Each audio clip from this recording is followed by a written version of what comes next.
James Turner for the untouchable true school sports. Let's go, baby. Bow! Be careful what you wish for because it can become a reality. Yeah. The Untouchable True School Sports Empire proudly presents something the boxing game's missing. Hey, what's going on? It's your boy BT, and I came here to talk some boxing with the thousands of True School Sports subscribers. All right, so I wanted to talk about one of the biggest upsets. I think, truthfully, like I know Claressa Shields won the heavyweight title. That's a big story in boxing. I'll do a video on that later on. I know Derek Chisora went to war again and upset Joe Joyce, beat Joe Joyce, and he could probably sail off into the sunset in a great and major way. But this right here, ladies and gentlemen, this story right here, this is the real story in boxing this week. To me, this is the biggest story in boxing this week, and I wanted to draw attention to it if nobody else did. So, on the undercard of Claressa Shields' fight this weekend, where she was fighting for the heavyweight title, you had a lot of notable names in action. You had Michel Rivera, who was in action. He picked up a good win. And you also had a guy that we've spoken a lot about here on True School Sports, a guy that I am familiar with as I've seen him in real life. I've seen him train. I've seen him spar a little bit here and there. And that's none other than the Uzbek's very own Shojahan Ergashev. We ain't seen or heard about Ergashev since Subodhan Matias absolutely exposed Ergashev, beat him up, you know.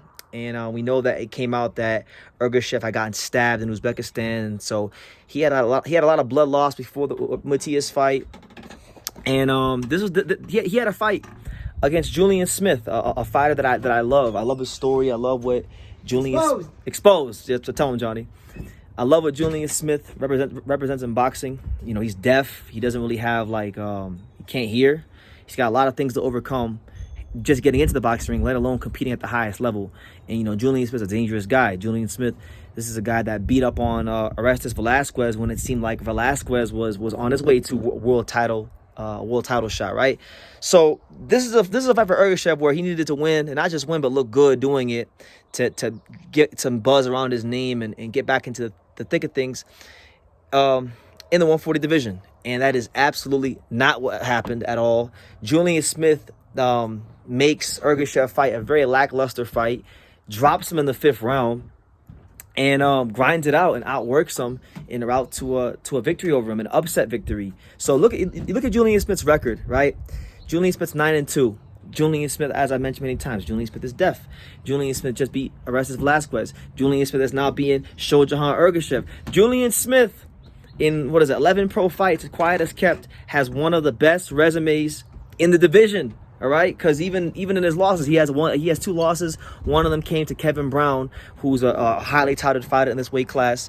And right now, Julian Smith, I believe, is ranked number 11 in the WBA ranking. So there's some really good fights out there for him. I want to see him in there with the likes of Michel Rivera, who also fought on the card. I like to see that fight. I like to see him against Bakhtiar Jukumbayev.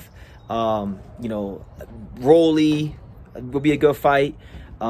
Maybe even him versus the Ismael Barroso, Andy Hiroko winner. These are the kind of fights that I think he's earned. You know, he's earning these fights. And I just think it would be a good look for boxing, because boxing is all about not just skills, but it's also about moments, and it's all about excitement, and it's all about storylines.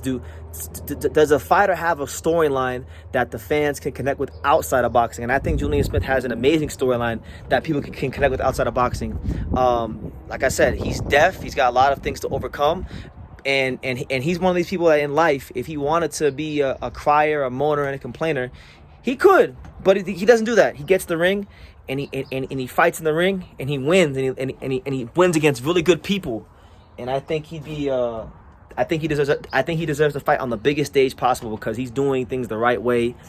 And I love his story. I love everything it represents, because he's showing himself, he's showing the world, he's showing me, and he's an inspiration to me. He's showing me even that, you know, nothing can stop you when you have hard work and determination and belief in yourself, and you apply yourself. And God bless him. He's a blessing to this sport, and I wish him nothing but the best in his boxing career.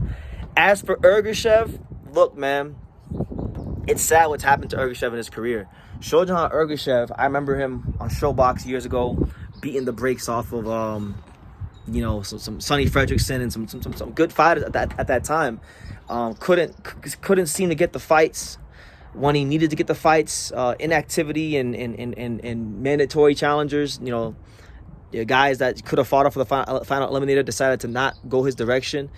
And it just seems like boxing has passed him by. The story of Shojahan Ergashev, I'm very familiar with it, with this story. You know, the talented fighter who has all the talent in the world on his best night to beat some of the top guys in his weight class, but he doesn't get afforded the opportunity to grow his career the right way. And what winds up happening is, as your career gets stalled, as the years and the months and the fights go by, the sport passes you by. And that's what it looks like for Ergashev. It looks like the sport of boxing has passed him by, unfortunately. This was supposed to be a win to get him back on track. He wasn't able to do it. And if he wants to continue to box, I'll tell you this. If it was a steep road after the Matias loss, he has to climb Mount Kilimanjaro after the Julian Smith loss. Because it's just, he doesn't look threatening in his fights. Not like this fight, he didn't look that threatening. He looked very lackluster. He looked very robotic. And it's just... this wasn't the Ergashev that was fighting on Showbox years ago. I'll tell you that right now. That guy, I think, had world championship potential, but Matias, I think, has ruined him. I think him getting stabbed in the leg has also played a role. And you know, Julian Smith. I don't want to say it's over for Ergashev, but it might just be the final nail in the coffin for him, because this sport is tough. This business is unforgiving. I'm not putting a nail in the coffin, but the industry might do that. You know what I'm saying? So I hope Ergashev can recover. Good fighter when he's on, but he ain't been on for a while now. So shout out to Julian Smith. He's now made a name for himself in the 140 division, and he's got one of the best resumes in the division, and he has less than 15 fights, only 11 pro fights, 9-2. So if you don't know that name, get familiar with it. To me, this is the story of the weekend. Julian Smith, the deaf boxer who just upset Ergashev Velasquez, who was one of the most dangerous guys in the division, now comes back off the heels of that, and then he upsets Shojahan Ergashev. This guy's doing it the right way. Y'all make sure you give him his respect. Leave your comments down below. Make sure you guys take the time to subscribe. And like I say in every single one of these videos, you can love me or you can hate me, but I'm just a kid from Daniel. So until next time, thank you for watching another video on the untouchable True School Sports Empire. I'm at the Boxing Hall of Fame out here in Canterbury, New York. And for more great boxing content just like this video, make sure you click and subscribe right over here.